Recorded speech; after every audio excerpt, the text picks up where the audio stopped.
I will start with a very short introduction of today's event. IDTDS, Interdisciplinary Transdisciplinary Studies, is a committee of Sri Lanka Association for the Advancement of Science, and that was formed only last year under the leadership of Prof. for a certain need. Idea is practical nature. We should not limit ourselves to our single or one or two disciplines.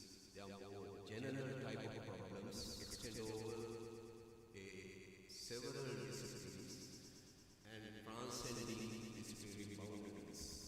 So as a result, we should look at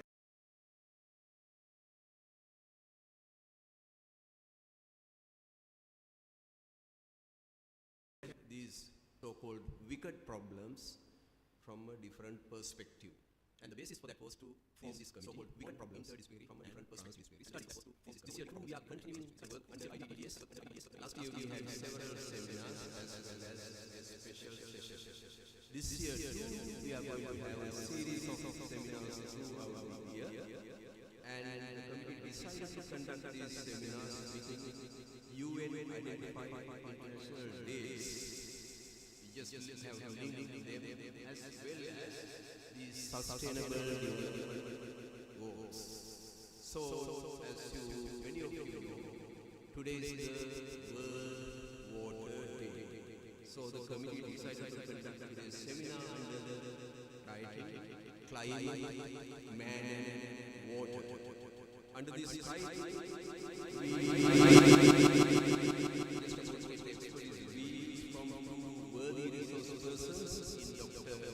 Herath Manthrithilake and Prof. Amarasinghe.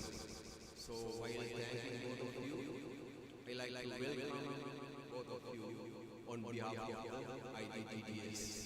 Today, for the first time, our General President, Prof. Amarasinghe, is also here for this event.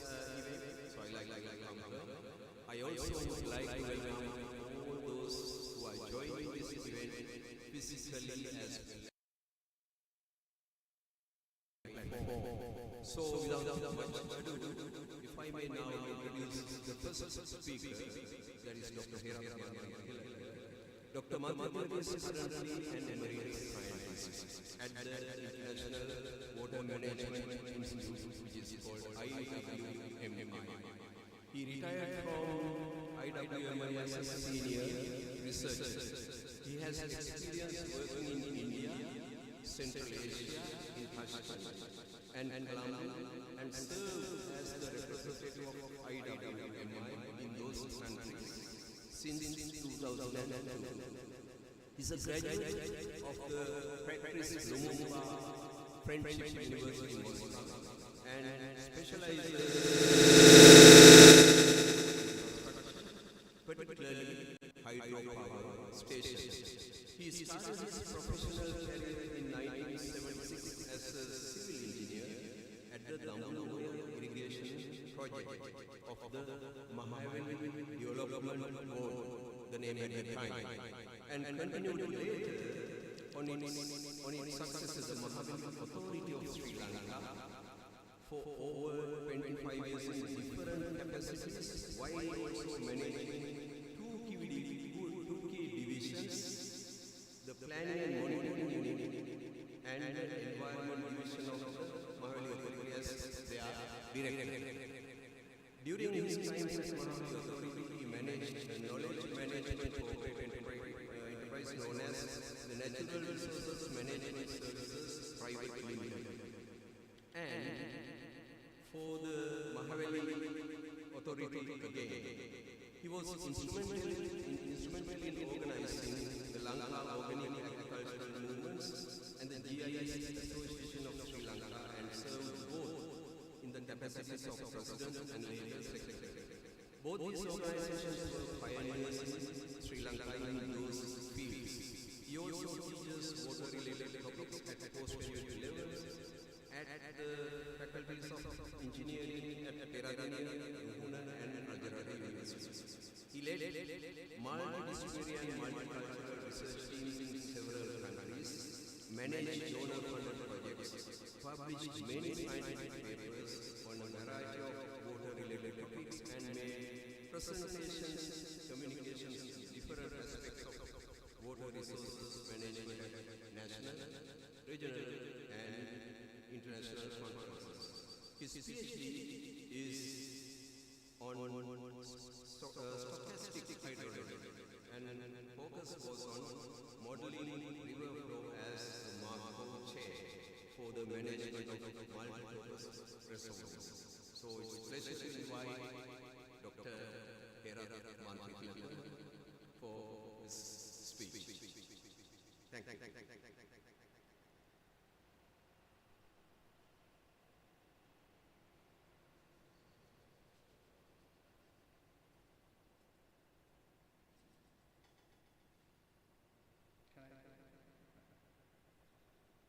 Good evening.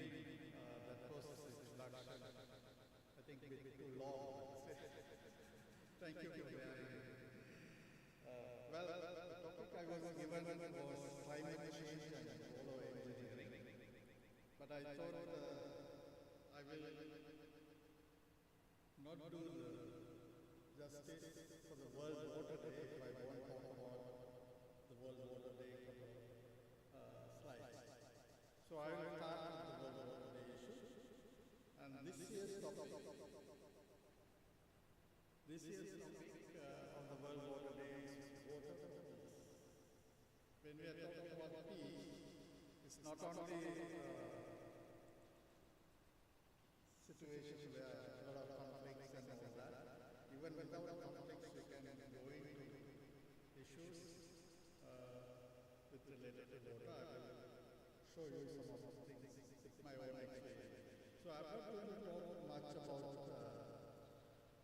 what has caused this, but as you all know, water is becoming scarce and it's getting polluted. It also pushes us to water scarcity.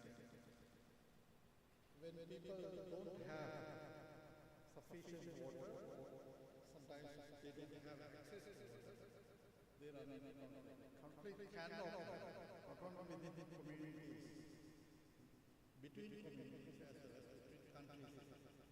That I have seen myself. Next few slides I will show you that example. So scarcity exposes the communities to increase conflicts and risk. Just because water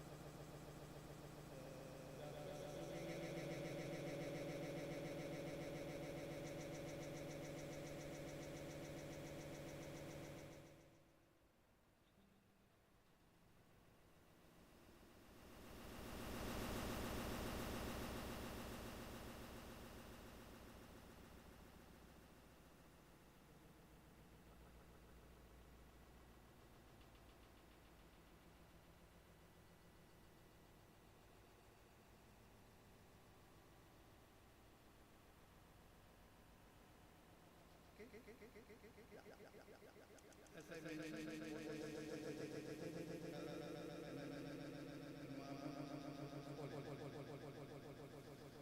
why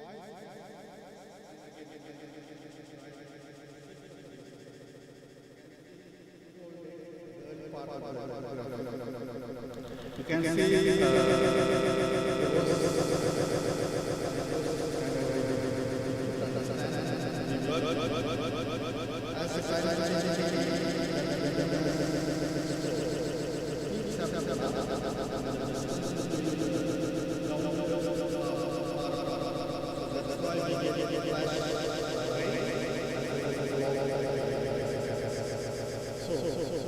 if you look at the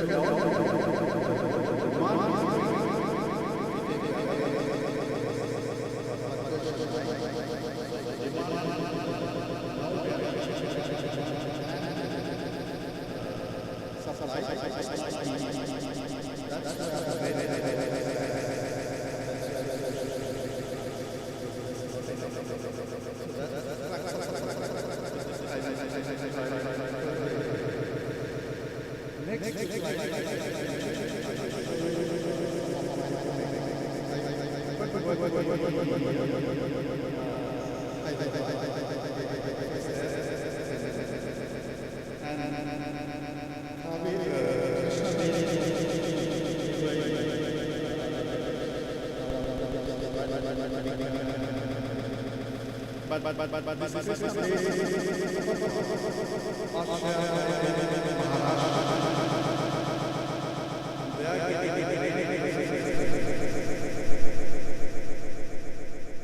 on the upper side. So what they did,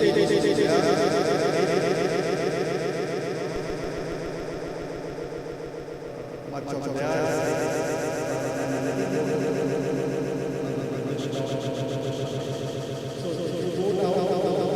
Nagarjuna Sagar, that's the lowest reservoir in that, and to the Vijayawada, that's close to the sea, there's no water flowing in the river. So we call such rivers as closed rivers because there's no water flowing into the sea. And around Vijayawada, people were using embank on the river for drilling holes for pumps and pumping water. And there was a conflict between those three estates. And India has a mechanism called water tribunal. The central government appoints a retired judge to decide on how the water to be shared. And he was given 3 months to collect all the information, or estates have to submit. But none of the states was sharing water data, information. India, central government has a central water commission. They even get wrong information from these state ministries. So they have set up their own monitoring network. So you can see the conflicts taking place in between those things. So I was one of the middle, I had an Australian funded project creating a river basin dialogue, but no way I could reach any government agencies. So that's one issue. There was no conflict as such visible, but conflict was within the governments sharing water. Next one, I worked in Central Asia as mentioned. And Central Asia is above Afghanistan, above China. And there are 5 stans formerly part of the Soviet Union. Now they are independent countries. When it was Soviet Union, they had a network, electricity network, water network, irrigation network, all common. They have one system, and they were sharing everything. They were hugging as brothers. They call it tawarish or comrade, right? Once 1991, they separated, independent. They won't share any damn thing. Even the information, they meet, they sit together, they study together in the same universities, same degrees. They sit together, we discuss. Evening we have dinner, vodka together, but nothing moving. And this is one of the river basins, Sirdarya, that's drained into Aral Sea. You can see the Aral Sea over there.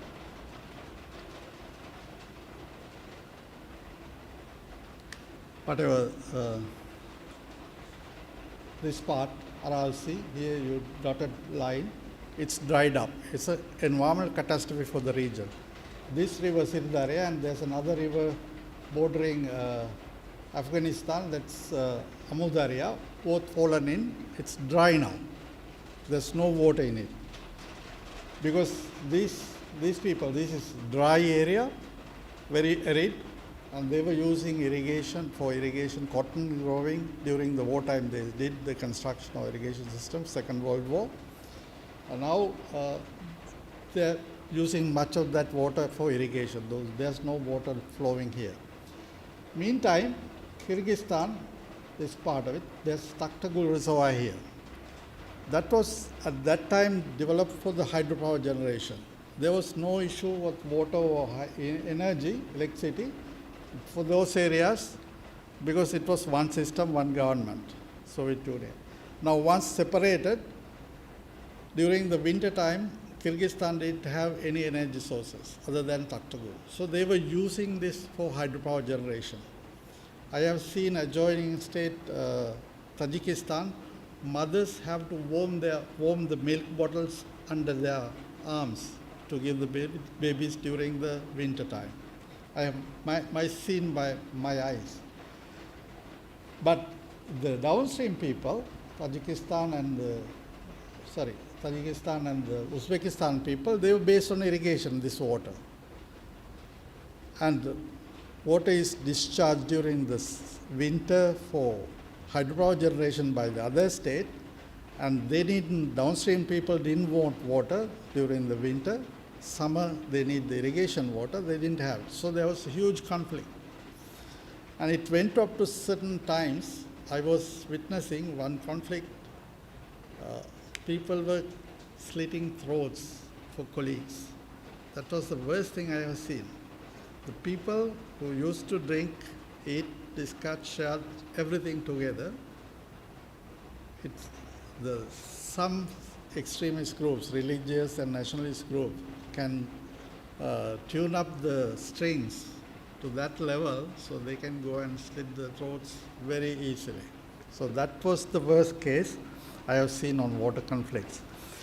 This is your slave sitting on the Aral Sea bed, defunct ships and all that. You can see on the lower, this large number of ships here, the sand bottom. Now around this area people can't live because the dust carries a lot of chemicals. This area, this Aral Sea had islands which were used for developing chemical weapons those days. So it's all coming out. So people have gone out. So the next slide's the Fergana Valley, one of the fertile valleys where the Silk Road was moving at that time. And this was sharing by 3 countries. All 3 countries were fighting with each other. This is where that throat slitting occurred. So that was the worst experience, nightmare I had. Sometimes I see it often. But not only we talk about international issues in water for peace or other things, but even at home in Sri Lanka we have cold wars. If you go to any village, drinking water is a terrible issue, and there's fighting, rivalries between things. See, now I'm working in Upper Maha Valley. Some TA states own the source of water. Villages need the drinking water. They have conflict.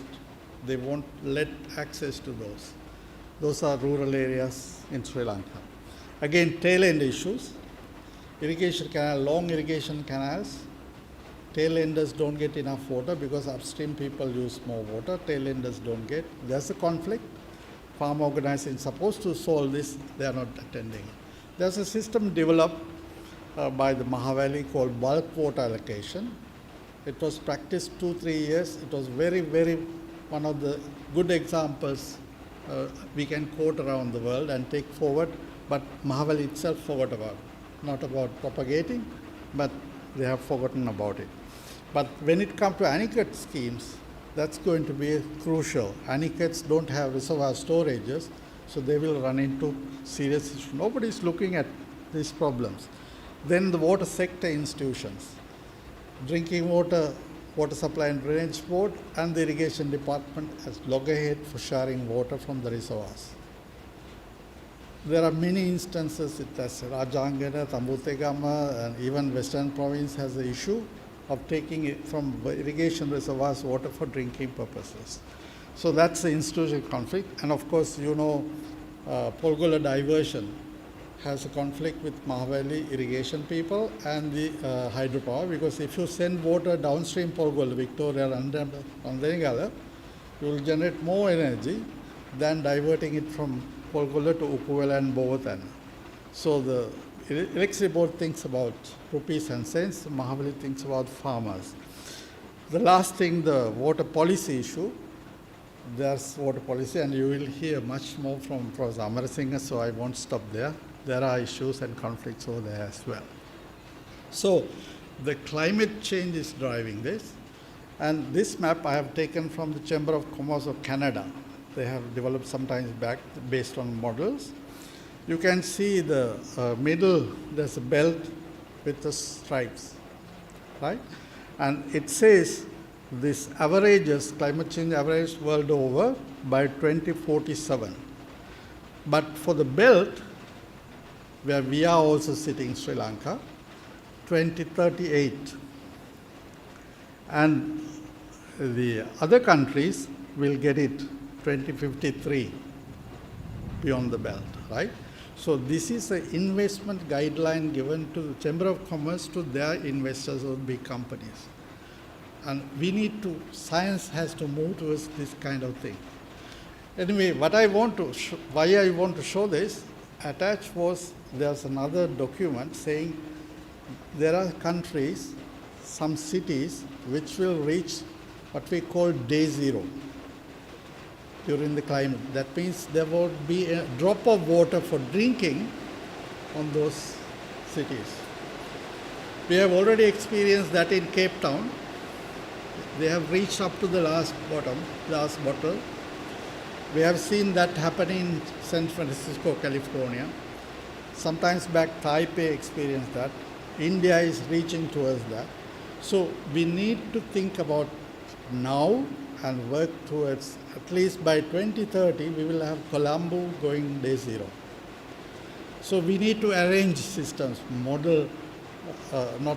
train the people, create awareness, develop technologies, move in. That's where the engineering comes into picture. So prepare the people. On all those countries, they pre-saw that, they were organizing systems to reach that, meet that, ameliorate the situation, right?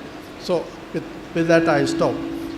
Now, as we talked, climate change, there are multiple reasons, multiple factors, contributors, as well as implications reaches every one of us, right? So as I mentioned, energy, food, industry, everybody is affected because of the water, and we are not thinking about coastal belt. If you SLAAS meetings, agriculture meetings, everywhere, they talk about food productivity, yield, and all that. But think about 30% of the people live in the coastal areas, and 40% of the economy is from the coastal areas. And climate change will raise the water levels on the sea, and salt water will come in. And what will happen to the livelihood of those people, fishermen, I don't need to talk about those things. Professor Amarasinghe is here, so she will. So this is the whole thing with effect, and we need to look into that. So I'm taking few examples here, which we all know. Floods and droughts. We are increasingly facing the risk of floods and drought, and most of the time, our infrastructure is subject to that. Because of the infrastructure, sometimes we create floods. Salinity project in Nilwala, right? So the disruption cost and the repair rehabilitation cost is frequent and increasing. Can you hear me with the noise, or shall we close the doors for a while? It's closed. Is it okay? Audible? Right. So these disasters, or the risk we are facing very frequently, it's increasing. So there is an economic cost for with all these things, right? And economists will argue there's a macroeconomic and microeconomic cost. So I'm not going to develop, because I have taken a lot of your time. And not only the national level, and even the individual level, there's a cost, right? You lose your productivity, you lose your access to work and all that. So on top of that, there's a health cost, which we don't talk about. Those are pictures we have seen many a time. So the drought, floods. So if I talk about sorry, I may have missed the health cost slide. No, it may come. So I couldn't put my hands onto the last year's flood because the disaster management website is down. And they're saying that updating or whatever, right? This is from 2017. You can see the devastation taken place, right? And apart from that floods, we had drought in one part of the country for a certain period, drought, or I will call dry spell, and there were landslides. And all that has to be costed in. If you take the cost between 2007 to 2011, it was about 1.7 billion. For the last year alone, it was 690. You can see the magnitudes where we stand, how we are going down the drain, right? Here's the estimated health cost for the 2017 flood. This was modeled by the ADB. It was published in one of their reviews. And they say it was $19 million. Mind you, health cost is not for 1 year. It can recur, or its impact can continue for many years down the lane, right? They say flood costs about 83%, drought has 17% cost if you want to share. So this health burden of this event is also increasing year by year. So increased expenditure means for rehabilitation, reconstruction, and of course relief. That will need a lot of money.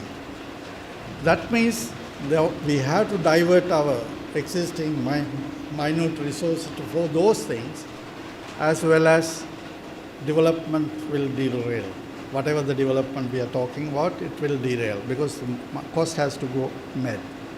So if you take another number, from 1974 to 2008, there were 1,397 floods, and 1,263 times we had gales or strong winds or whatnot, right? 285 droughts or dry spells. I use the words from the disaster and DMC website, so they call it drought, but for me it's a dry spell. Anyway, we know the frequency is going up, but we don't know the magnitude of it. Nobody can tell that yet. So that's a crucial issue. Modelers, if we have modelers, we need to model it. If we go by the day-by-day issues and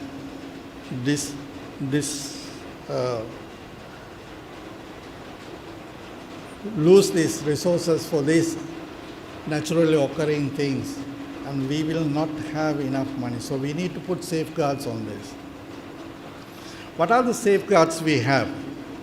One option we have is storing water, because we can jump over the dry spell, having water stored.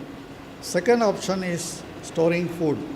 That if you are talking about food only for agriculture, food is also important. Water is for agriculture. Then storing water we can ameliorate to a certain extent. Otherwise, we need to get on with management strategies, which I am canvassing for. We need to get on with that. So if you are storing water, because I am water, I will be talking more on water. We have large reservoirs, small tanks. We have ponds, we can build more ponds. We can store water in aquifers, rainwater harvesting can be done. We can increase the soil moisture. Soil has a large capacity to store water and hold it. And we can harness the wealth of natural wetlands, forests, swamps we have around to store water. But we have no program for that. On the environmental day, we talk about the wetlands. On the water day, we talk about topics. We don't have programs. That's our job. And most importantly, remember, all our engineering design, being an engineer, I tell you, we did use fast hydrology. It's not valid anymore. I told you that it was smooth curve, now it's jumping up and down. So average flow, 1 month rain occurs in 1 day. So you have flash flood coming in. So our designs were done for average flows. So the culvert cannot pass through that water. So we need to increase the culvert size so that flash floods can go through. It is additional. That's what rebuilding is called. Built better. The framework, Sendai framework, which was promoted, is built better. So that's we need to rethink and reinvest. So engineering specifications has to change, and nobody is working on it. Sorry. So not all these natural disasters. I'm drawing a gloomy picture here, right? Not all natural disasters are preventable, right? There's a need. There's a need for effective disaster management, and that we can do by enhancing all the specialized areas, not only agriculture or water, even science, physics, but fisheries, all that can be enhanced. We need to have a systematic approach for that. So if you talk about engineering, engineering has two aspects normally: provision of infrastructure and looking after public safety. Whatever the engineering you do, those two things comes into picture in the ethics code, you will say, right? So that's, as an engineering profession, they have to look after those. Same way, individuals, engineers, also have obligation to look after, do their best to the society, learn more and change practices as needed, as and when needed. So the designs and operations have to. I can tell you one example. There was a reservoir, there is a reservoir, still reservoir is there. There was a flash flood, and all of a sudden the reservoir level is going up. Engineer in charge, we call it EIC, did not have the manual on his desk, what to do, how to operate. So he suddenly went and opened all the spill gates.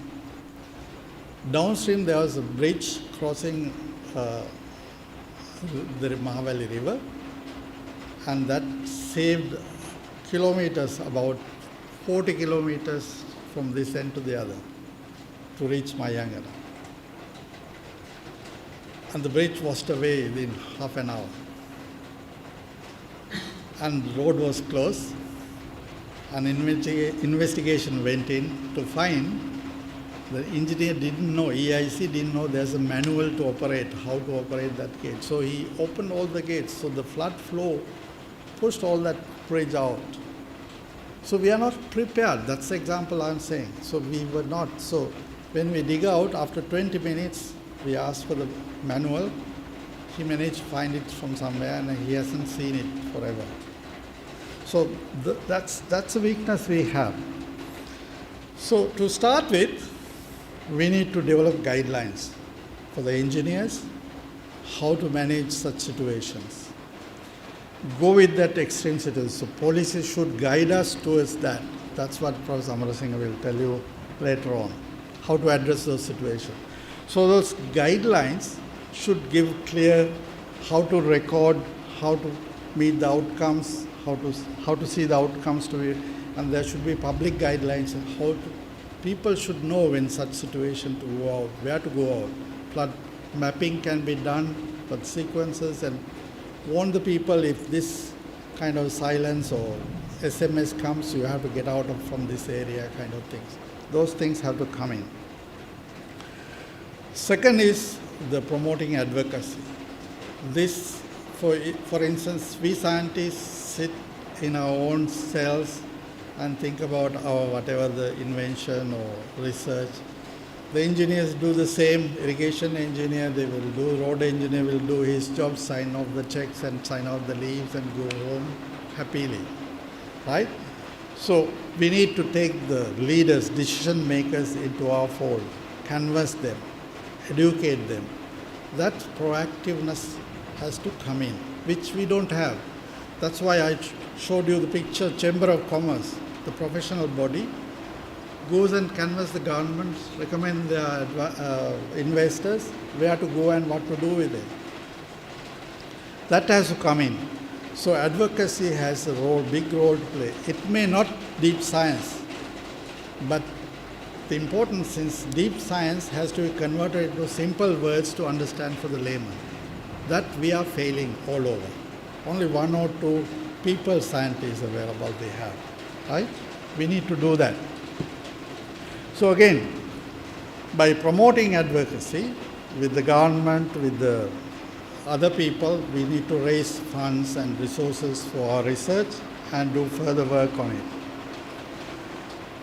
So engineering is not for engineers or for the Institute of Engineers next door.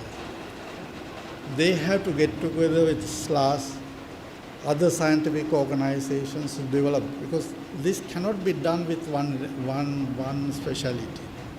We need to get together, hold on as a link to face the situation.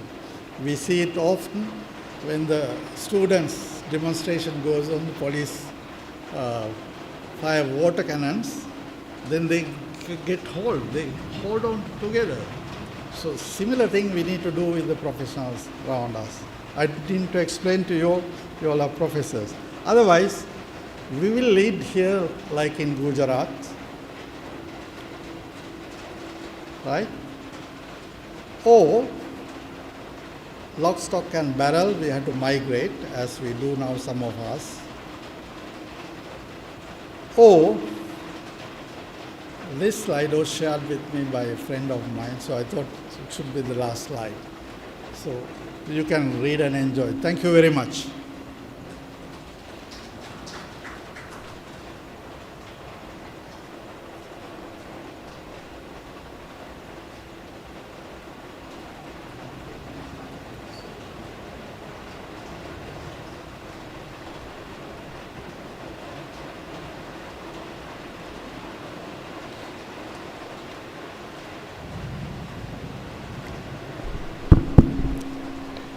While thanking Dr. Manthrithilake for his excellent presentation, let me introduce our next speaker, Professor Amarasinghe. Professor Amarasinghe is a graduate from University of Peradeniya and has earned his MPhil also from the University of Peradeniya and the PhD from the University of Kelaniya. He also has a diploma in Tamil, which is also something good. Currently, Professor Amarasinghe is a professor in geography at the Department of Geography, University of Kelaniya. He is also the president of the Sri Lanka Association of Geographers and the director of the Research Center for Social Sciences, University of Kelaniya. A former head of the Department of Geography of University of Kelaniya, Professor Amarasinghe has been in university academic service since 1996. His teaching has extended over several areas such as GIS, physical geography, geomorphology, climatology, disaster management, and geography in Sri Lanka. He has more than 30 articles published in national and international journals to his credit, and is the author of 5 books with titles such as Minerals and Rocks in Sri Lanka, Human Resource Development, Population Development, and Fundamentals of Climatology. He has also been an author or member of writing panels of books published by the Ministry of Education in Sri Lanka for the benefit of school children. I kindly invite Professor Amarasinghe to make his presentation. Today is the World Water Day, so RAIN has not forgotten that it is their day. So hopefully you can speak louder so that others can hear you. Professor Amarasinghe, over to you.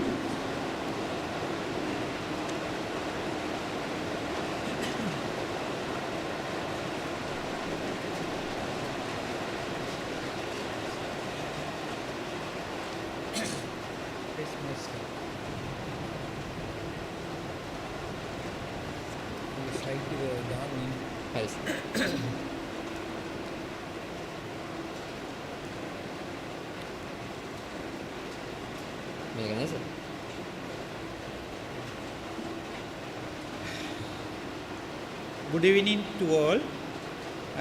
Thank you for inviting me to make a speech in this audience. So I thank very much for the Professor Sumedha Dayaniti who invited me to make a speech like this. Actually, I believe that the water policy won't come if some people are not with us, such as Dr. Herath Manthrithilake. So I think I want to thank the people who work for the water resources of Sri Lanka in the recent time. So in that sense, I like to remember Richard Leslie Bro here, E.R. Leach and Arumungan, and also the Professor Madhum Bandara and Punyavardhana, and also the Manthrithilake. So thank you for all being with us, who help to concern about the water resources for the betterment of us and the future generation.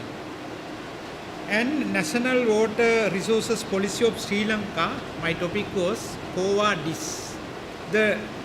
Actually the word COVADIS is the phrase derived from the Latin language.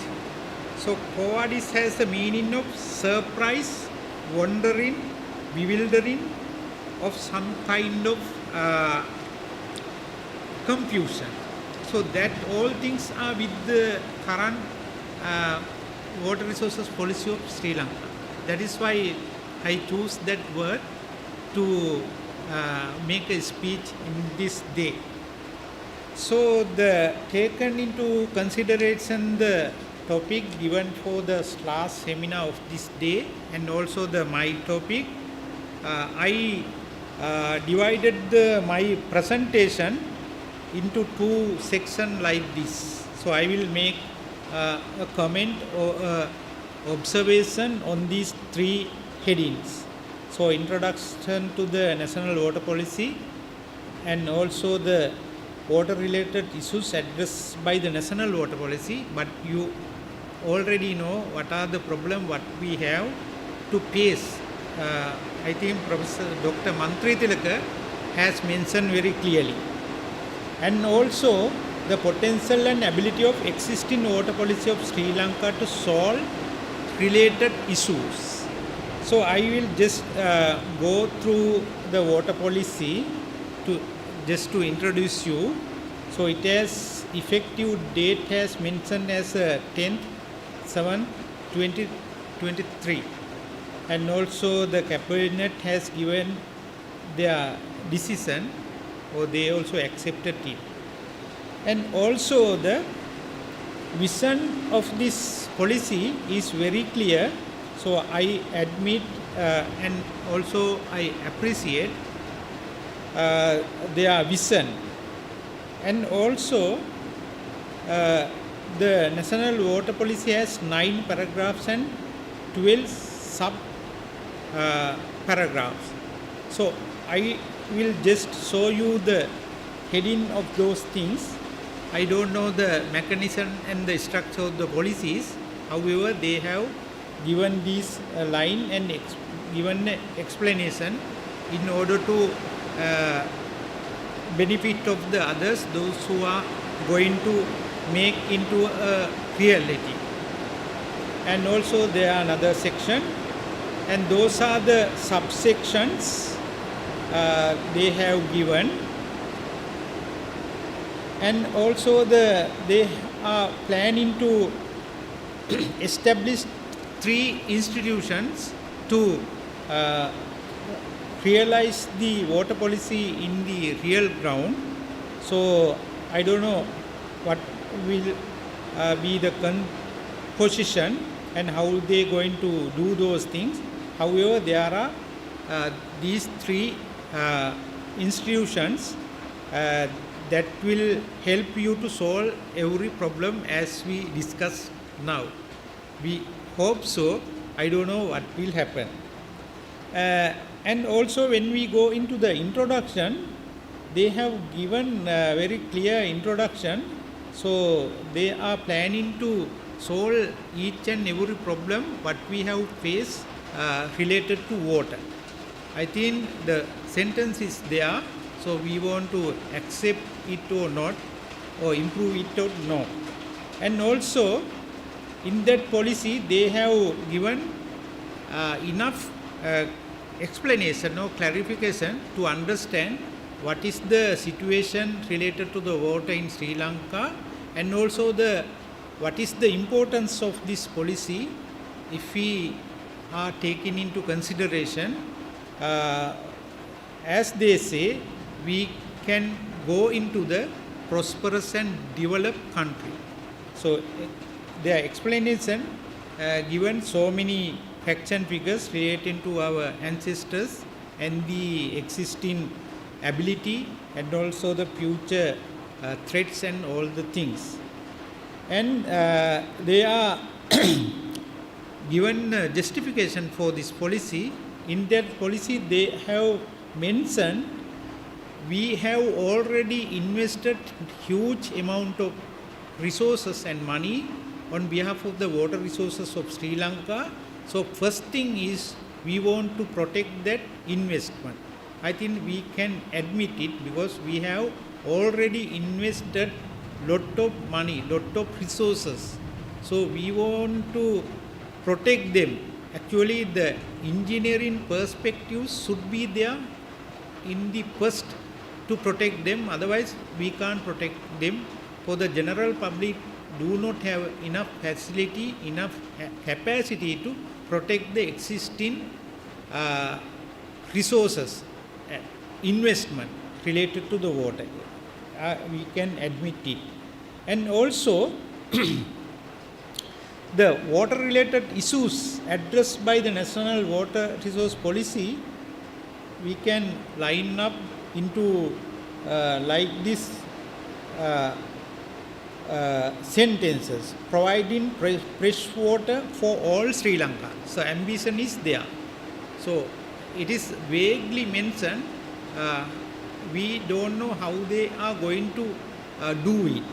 And also they are trying to solve the problem related to destruction, drought and other issues. And also these things also they have taken into consideration and also mentioned in their policy. So they are planning to address the underutilization of capacity of water and also misuse and overuse, like that issues also they have mentioned in their policy.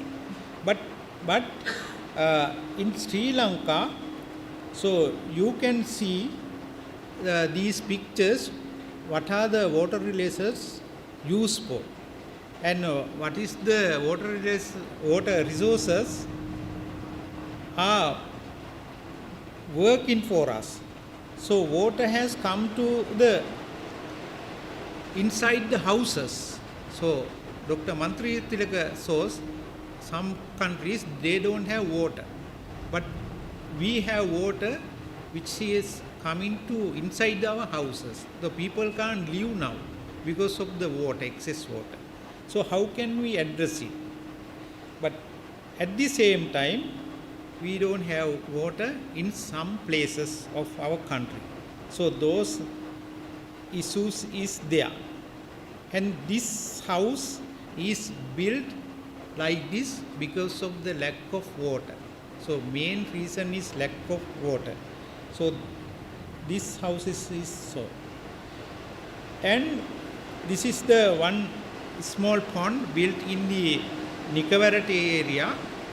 I thought this first when I saw this, these two women were not there. I thought this is a very dirty pond. So if the cows come and drink, they will get sick.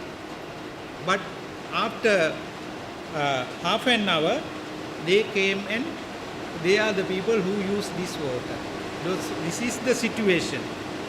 And also there are farmland, paddy fields which are abandoned. due to the climate change or lack of water. And also there are animals who are coming to villages finding water. So such issues also there.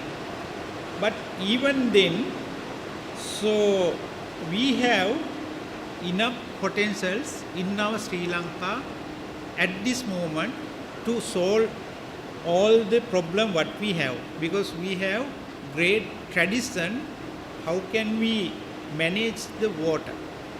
But in order to harvest these potential what we have now, we want to understand, we want to pay attention for these issues. So rainfall pattern and as well as effective rainfall will not be in future as we envisage. But I think the existing water policy do not consider this as needed. They envisage, they suppose the water will be there in future as like this.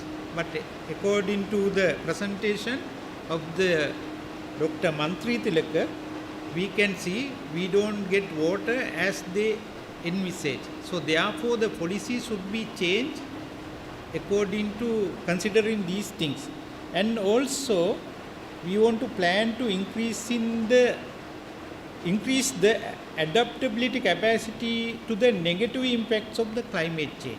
So still we are not planning to do that.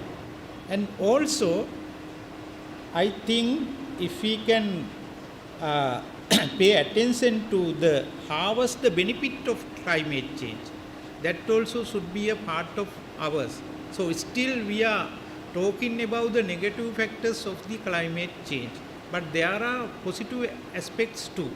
For example, some areas get more rain, some areas need little bit higher temperature.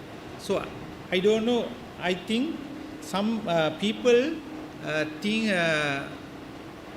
believe they have more water and they can grow more paddy and like this. There are some people in close to the Hinguragoda and Polonnaruwa Ampar area, they are happy with the existing climate. I don't know what will happen in future. So such kind of issues we want to take into consideration. But that existing water policy does not pay more attention on this regard. And at the same time, so these dilemmas also hidden in this policy. So one, I think I have grabbed three things. So it hasn't pay attention how can we invest resources to execute the policy. I don't know, there may be a mechanism to get funds and the human resources, building and those kind of things. So if there is a national level project, there should be a huge investment. So that policy doesn't mention it. And they don't know how to integrate the stakeholders. Actually, in our experience, you know, we can understand the scientists and the departments are here and there. There isn't integrated mechanism to deal with the problem. For example, in the case of water resources, there are many institutions, they are working separately according to their agenda. The electricity department, they are trying to produce more electricity as Dr. Manthrithilake mentioned, and the water board planning to provide more water to people, and irrigation department plan to go give more water to farmers. But no one are thinking about how the water comes. No one are responsible to protect the catchment areas. So if the rains come, they will do everything. If not the rain, they just announce we don't have enough water to do that. So that is the existing situation in Sri Lanka. So then how can we address those policies, these problems, issues, so that policy does not pay more attention in this regard? So I suppose, according to my experience, as I am not a good experienced person in regard of the water resources, as Dr. Manthrithilake and others, according to me, I think we want to reduce eating rice. The paddy is the main crop that needs more water. Actually, the eating more rice has created many problems in Sri Lanka now. So we want to change the idea of cultivation rice now. I think we want to change the food culture. Many people need rice for 3 meals. So if we can reduce 1 meal, it will solve many problems related to water. And also then we can reduce the cultivating paddy. And also we can transform paddy land into the grassland. Grassland means we can produce more milk then. Now we are importing milk and chilies and many things we import from the other countries, but we can produce in our country too. And also, I suppose in Sri Lankan, we are not considering about our body shape and the BMI, body mass index. So if we can introduce the body mass index as a qualification to get a job, so the many problems can be solved. So you know there are many people who has a large belly. So they are the people who create more problem to country, health issues, and they need more water, they need more rice, they need more income. They are the people who do more the bribery and corruption. You can see some people, mostly the political leaders, they have large bellies because they are eating lot of things, wasting our resources, basically the water. So we want to change our food plate. So I think many people are introduced those things, but they are not popularized among the people. And the other factors we want to consider, we can promote the smart agricultural system. Actually, now we don't want more water to grow some vegetable and things. So we have developed certain technology. And also, we want to adopt the goal number 16 of the Sustainable Development Goals introduced by the UN. Then we can get the help from the farmers also. The farmers are the people who consume more water, but they are not taken into consideration when we prepare our water management policy and when we implement the policy in the ground level. So we want to give more power, more authority, and we want to include the farmers and those organizations into the policy and the water management system.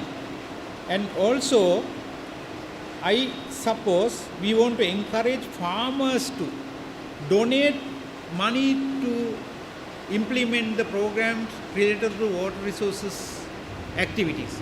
Now, if we are going to ask money or tax them, they will get pious. So we want to ask them to donate. So they are the people who have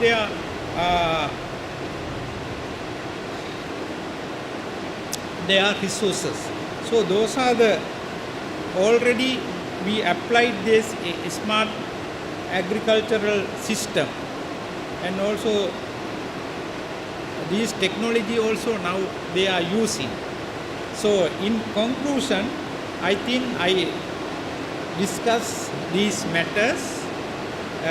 I think we are fortunate to have such kind of heavy rain today because we are asking rain. So thank you very much for listening to me. Thank you very much.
I think it's pretty noisy. Again, while thanking Dr. Manthrithilake and Professor Amarasinghe, let's have a fairly informal discussion. Because of the noise, I don't think we can do much. But still, being the audience is small, right? Perhaps we can have a discussion because very, very important points were presented by the speakers today. Anyone wants to start the conversation?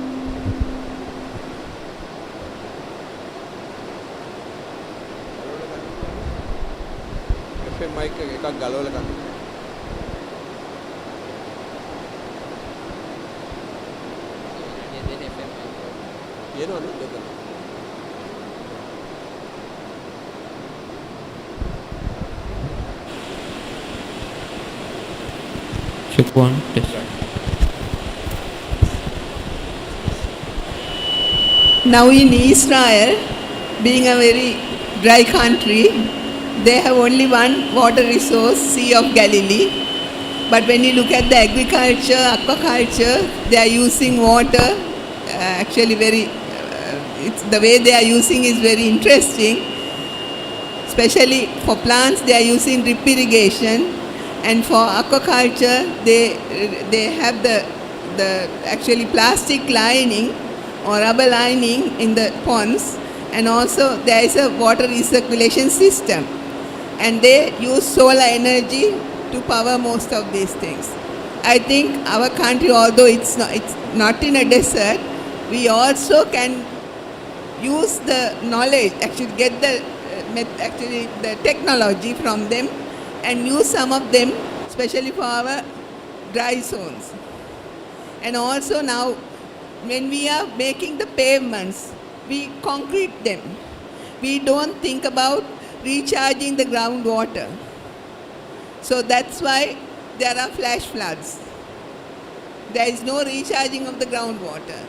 Water has to always flow back into the sea without any use. Now if there is recharging, there won't be, actually the plants will grow very fast because there is ample water for the plants. And also now, deforestation and reforestation. Reforestation is not done in a scientific manner. Now when they plant the plants in certain areas where the deforestation have occurred, they don't look at what was there earlier and plant the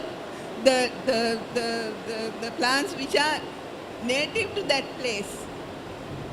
When they go to other countries, if they see something there, they try to bring them here and grow them in this country. And then that also affects our water table. I think, as you said, our countries, different departments are working separately. Now the agriculture department, irrigation department, fisheries, or if all these people get together and take decisions together, I think we can solve these problems. Now, we have been using the actually free education in this country, and we have come back from after getting our postgraduate qualifications to this country. Sometimes we are sitting in our own houses, no one is really getting our help. Even if we tell them, just give a deaf ear to what we say. Now, when they were planting casuarina trees along the coastline, I used to say, you should not do that. You should plant the native ones, actually what was there earlier. And also they are doing the same thing for the mangroves. When they find the mangrove plants, if they can find one species in large numbers, they will go on planting that without thinking whether it was there earlier. Then later it becomes an invasive species.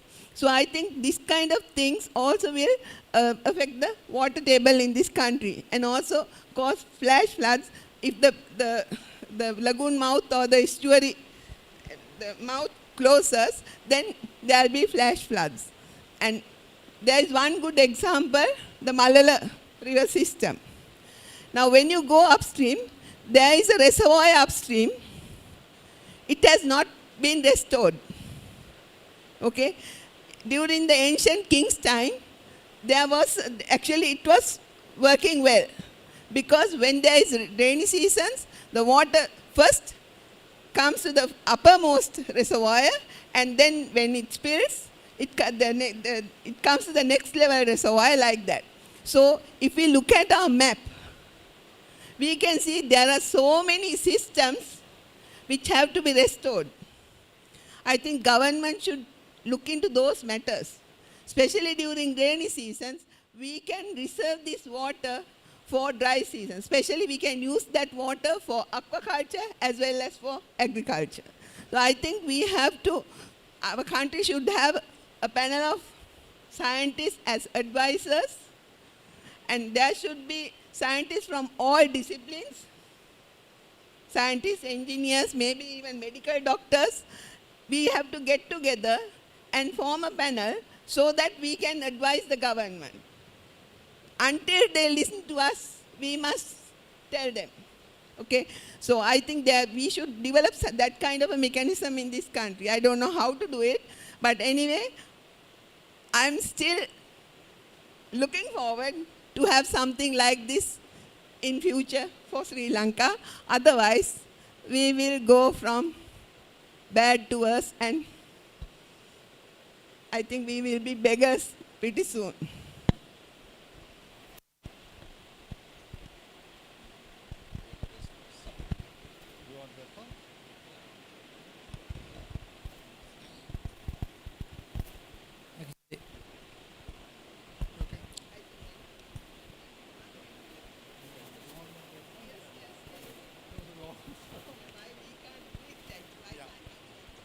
Anyway, let me tell you, I may not be accurate responding to you, but let me explain some of the points you have raised. You are right. For historical reasons, we have been developing agriculture, particularly paddy cultivation. Of our water resources, 90% developed, 85% now, developed for agricultural purposes. And out of that, 90% for irrigation of paddy. Paddy irrigation is flooding, right? We don't have very much sprinkler irrigation or drip irrigation or anything of that. Flood irrigation, if you look at the efficiencies of flood irrigation, is about 30%, 30 to 35%. That means rest of the water drain down and goes away. Once used, it's gone out. But our ancestors, as you mentioned, developed cascading systems. The small tank up there, then it uses the water. The drainage water is collected into another reservoir, or pond or tank we call it, and again used, reused, and so forth. So that is an efficient system. The efficiency is much higher than current flood irrigation system. Because our flood irrigation system now philosophy of that is the Western USBR system. They bring water in the arid areas, they bring water, and water has a right there, they pay for that. I use my share of water and drain it or keep it within my space. Nothing to, so every one of you get the water. The same system practice in all the Mahavali irrigation or all the systems. So the cascading system is different. The water is owned by everybody, so it was shared. Like Bethma system, the tailenders could come forward to the upper reaches of the canal, share the land, because the land was not given to individuals, so there was a Bethma system. So likewise, there were many things we can learn from our history and apply. When it comes to forestry and hydrology, the issue of, you might have thought about finest and equipotous plantations. In our terms, they are biological pumps. In certain areas in Thailand, they use for drain out the marshes, because evapotranspiration is very high, about 2,200, 2,300 of a mature tree. When they are young, they grow vigorously, but they don't use that much of water. What happens is, if you plant them on the wet zone, there's no issue. You have undergrowth and certain things happens. Still you can get streams running. If you plant it in the intermediate zone or the dry zone, they don't have that much of water, raining. So 1,500, 2,000 is the maximum they get. So if you have 2,200 millimeters of evapotranspiration and your input is 1,500, you have a deficit water. That's why if you go to intermediate zone and dry zone, under the Pinus plantation, no stream flows. Only during the rainy periods, you can see some water flowing. So you are telling us to go back and see what the crop was there, or what the tree was there, what the grasses was there. That's good. If you, no need to plant then. In this country, my personal thinking is we need to spend a single cent on planting trees. My own experience in Mahavali, let it regenerate. I was handed over nursery when I was appointed as the director of environment in Randenigala. And they had a ceremony and planted whatever the plants. And for each plant, school children were brought in, politicians were talking, stage was there and all that. And they have spent about 370 rupees. That was in before 90s, early 90s. 375 rupees per plant on that ceremony and planting. Then the maintenance part, they had spent about 175 rupees per annum to water and secure that. But one day, wild elephant ran in and whole thing vandalized. So there's no plant, there's no... The same thing we have seen on Gold Road, so many times planted trees. And those gone. The money is spent as if we are rich. We don't have anything to do with that money. But look at the VRR sanctuary, Victoria Randenigala Runtime Sanctuary. I said, no, I'm not going to plant. The Minister Anuruddha Ratwatta was very angry with me because the Secretary advised that I should plant trees. I said, no, I'm not doing the plant, but I will help the people to get out of that slash and burning. And it already regenerated. Now wild elephant are there around the Randenigala Runtime. So succession takes place. There was a time, even the botanist from Peradene was complaining that the Katuna is growing rapidly and it will encroach all over the place. And no, now the Katuna is gone. Nature picks up.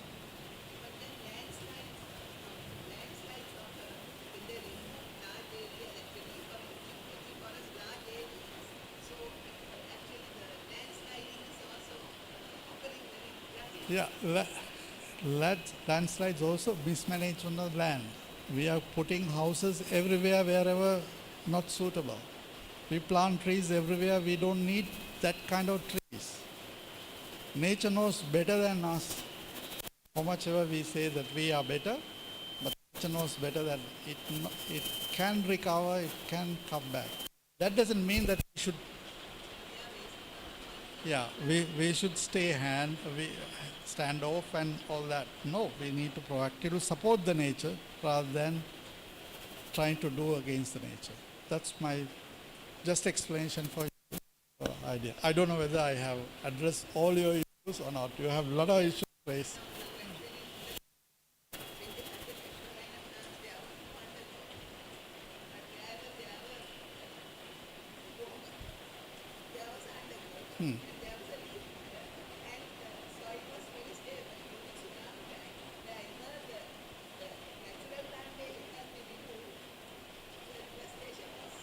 Severe.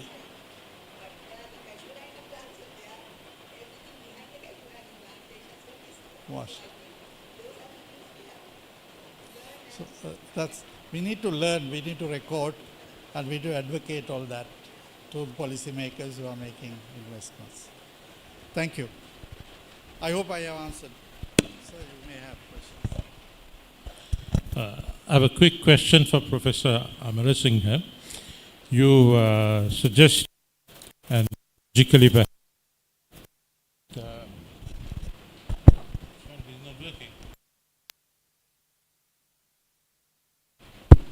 okay, that we basically grow less paddy in order to save water. But rice is a staple in this country, right? As you pointed out, people eat 3 meals of rice. If you are going to give up one of those meals, you have to replace it with something else. So what would you suggest? What would you replace that the rice that you are not growing with?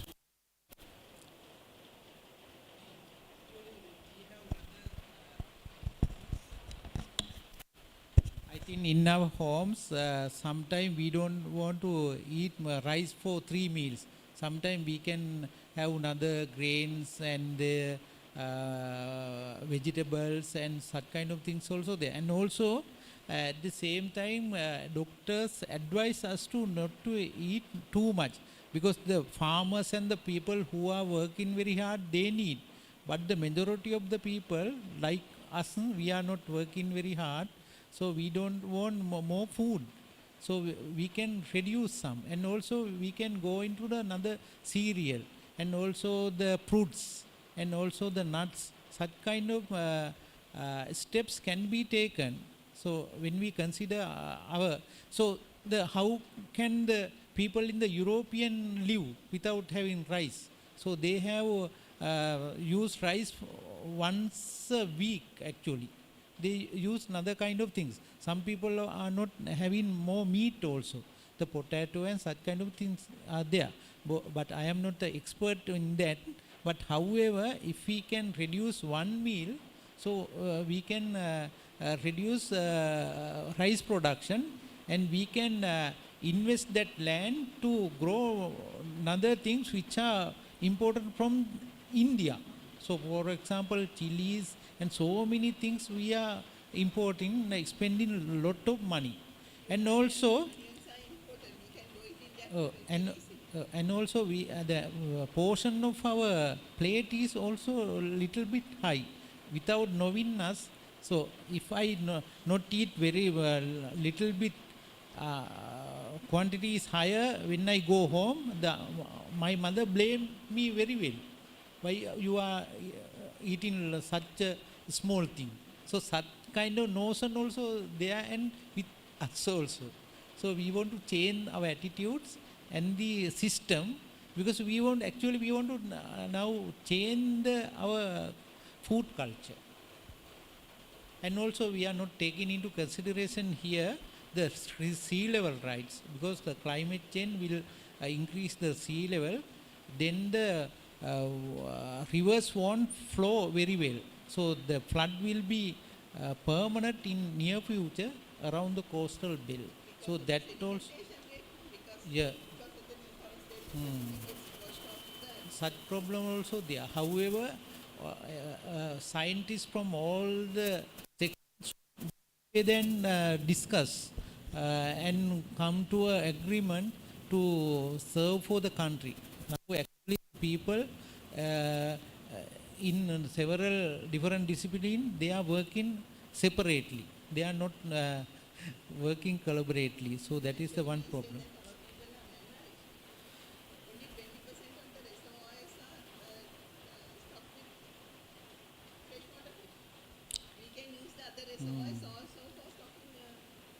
And also the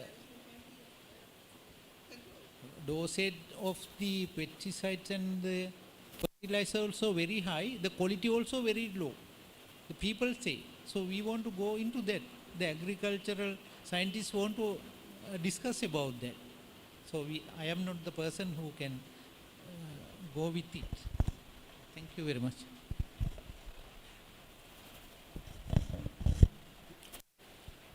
Any other comments you want to make? I don't know whether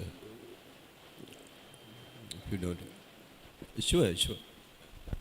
Can I comment on your food? And Prof, sorry, I disagree with you. We can't change eating habits of people just by saying, okay, you are getting fat or you have diabetes, change this. Doctors may say, but you won't do it.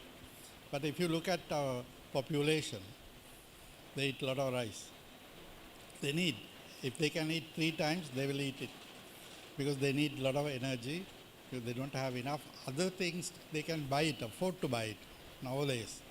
Even the rice, now they eat only twice or once a day. So changing eating habits is linked to the climate and socio-economic status and culture and many aspects.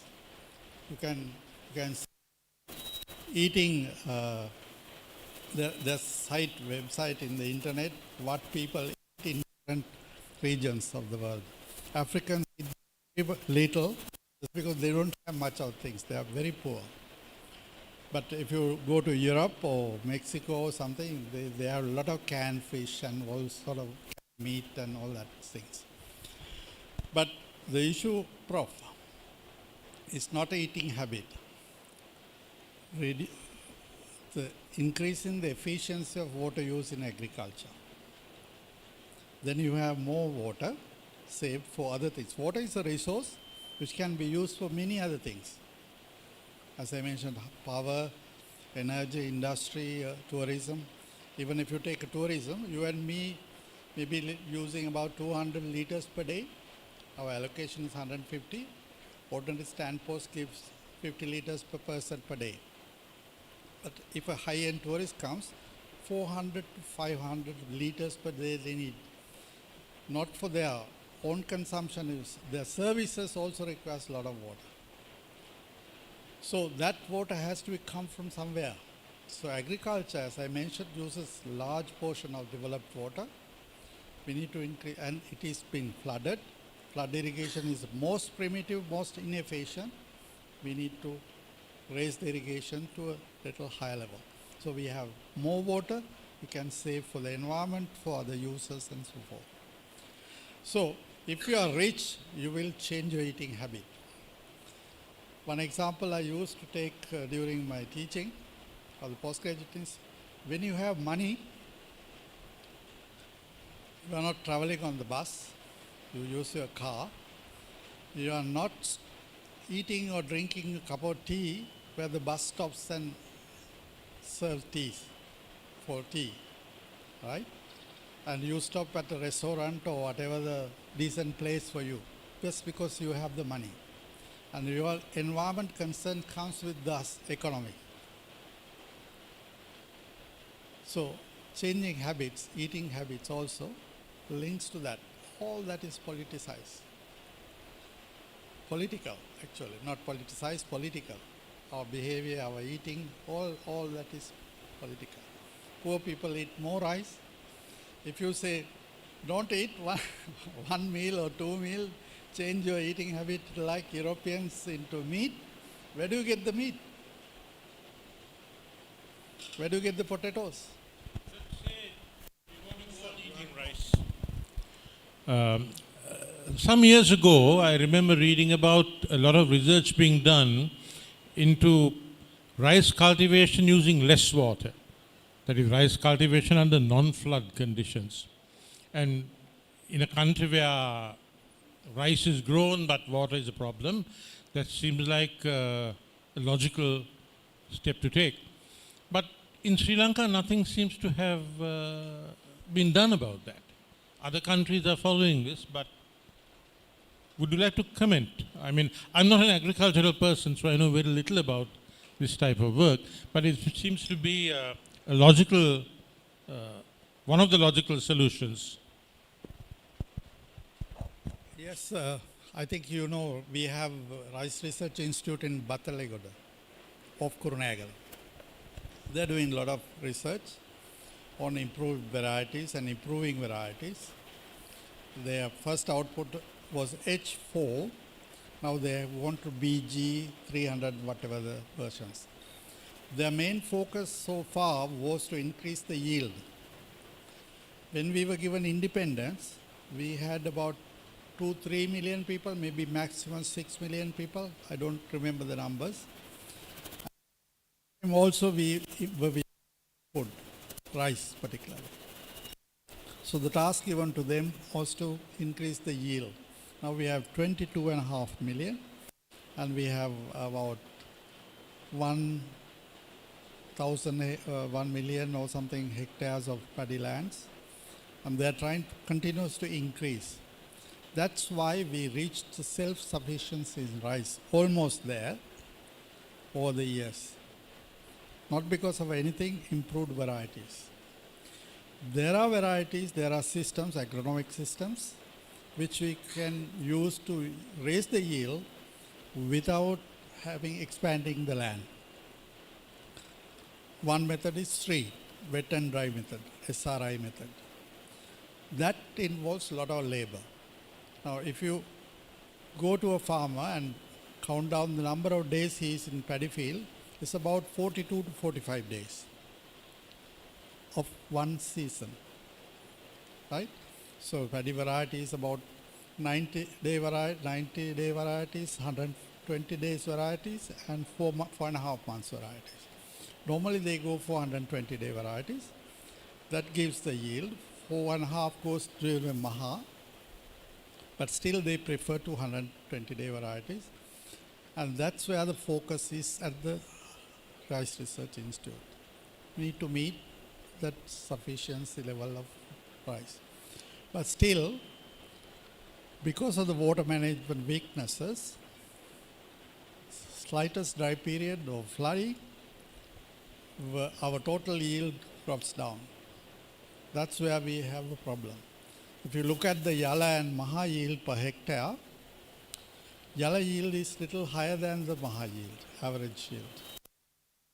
We are washing down with the rain and additional water supply, the fertilizer, nutrient we are putting in. So we need to rethink the whole setup. Yeah, you may call it system change or revolutionize or little things we change. Yes, without, yeah. So one way is to reduce the population control. Popular thing, even now with the climate change, there's a thesis coming out. Because of the larger population, we need more resources. So therefore, we need to reduce the population. That's what we are thinking, but we don't know. we will go down because we are aging, younger population leaving. Yeah, younger population are leaving, and we will end up like Japan or Germany or something like that. But why not? Thank you. Shall we try to wind things up? But of course, very important presentations. I think we have to take this very seriously. The first slide we saw from Dr. Manthrithilake, that's pattern rain. Irrespective of whether we get rain, we see that water is going to be a serious problem, but lack of water management procedures, poor coordination between institutes, and all these are playing negatively to this. I think we have to, as intellectuals, I think we have to think of even water recycling now. Singapore, we saw a couple of days ago that beer being produced using recycled water. Right. So I think people have to, technologists will have to think about those issues. Right. So two things to do. I think we need to appreciate the services rendered to the SLAAS by two resource persons. So let's give them a round of applause to them. And also, let me invite the General President, Professor Ramani Vijayasekara, to give them a small token of appreciation.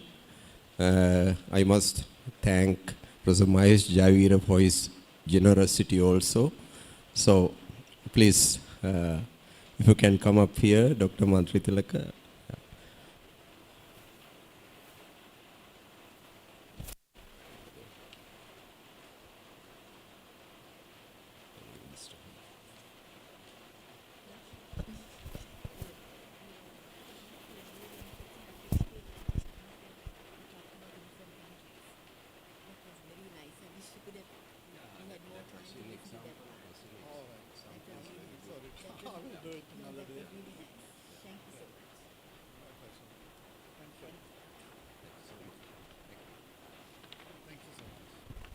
Professor Amarasinghe, please. Yeah.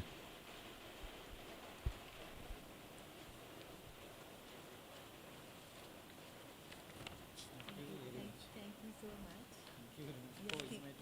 Think of an alternative for eating rice now. Yes, yes.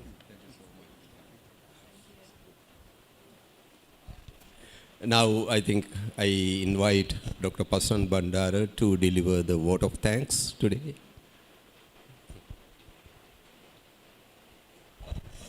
Okay, good evening to all of you. So as IDTDS committee, we had a very productive 2023, so we decided to continue the same process this year as well. And we promised to do more and more activities this year. And we have adapted to this International Days concept, and we will be doing a event each month until November, and then we will have the final sessions, annual sessions like we do. So there will be a lot of activities like this happening. So today we were celebrating the World Water Day, and then we had our very resourceful persons came from various aspects, Dr. Herath Manthrithilake and Professor A.G. Amarasinghe. We were delighted to have you here, listening to your talks. There was a lot of insight to what's going on in these fields. So as Professor Sumedha initially mentioned, that we are opening up doors to solve some of the wicked problems of the society. So now this is actually one of the very critical problem that we have to solve in the future, because one of the problems I was thinking myself, like there are two things, the climate and the weather. So weather is what is we experiencing right now, the short-term events. And the climate is supposed to be something that is average, something historical.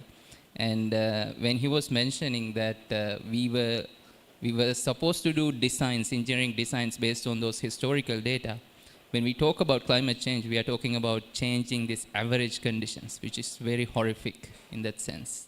Weather changing, that's understandable, but if the climate is changing, then it's something that is serious.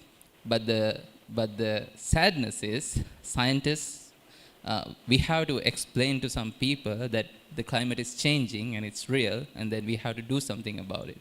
So that's a very sad situation that we face. If we need to solve a problem, first we need to identify the problem, and then we have to accept that there is a problem. So that's probably the first point of answering these problems. And then we have to get these people from various disciplines to solve these common problems. Otherwise, we will be looking at one direction, and then there will be another follow-up problem popping up in a different direction. So there will be sciences, social sciences, and many aspects has to be there. So that's basically what IDTDS want to do. We want to look at some of these problems in all perspectives, and if possible, to create a platform for the researchers, for the academics, for these kind of resource persons to come together and advocate policymakers and other people who can do something about it, as well as educate the public about these things. So I would like to thank our speakers again. Thank you very much for humbly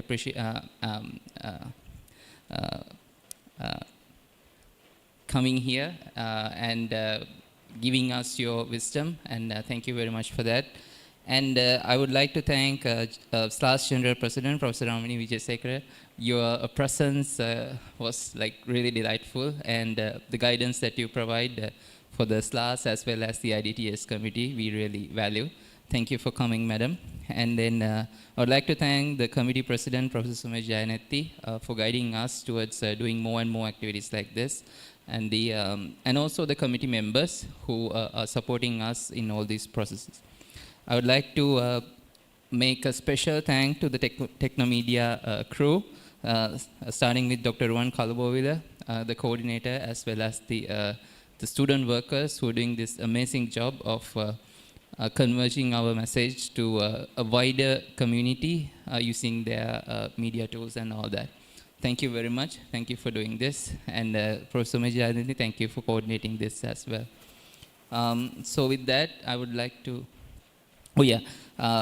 I want to thank Professor Mahesh Jayavira. It's a very gracious thing that he did, because to appreciate our speakers, and he has promised to do this for the next events as well. So that's a very, very generous thing that he's doing. So we would like to thank him as well, Professor Mahesh Jayavira, for his generosity.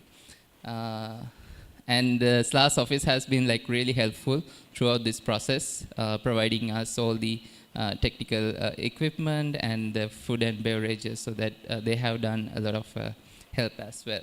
So with all that, I would like to wrap up the vote of thanks, and thank you very much for coming again. We will meet very soon with another resourceful talk seminar in next month as well. So keep in touch. There will be a lot of things to follow. Thank you very much.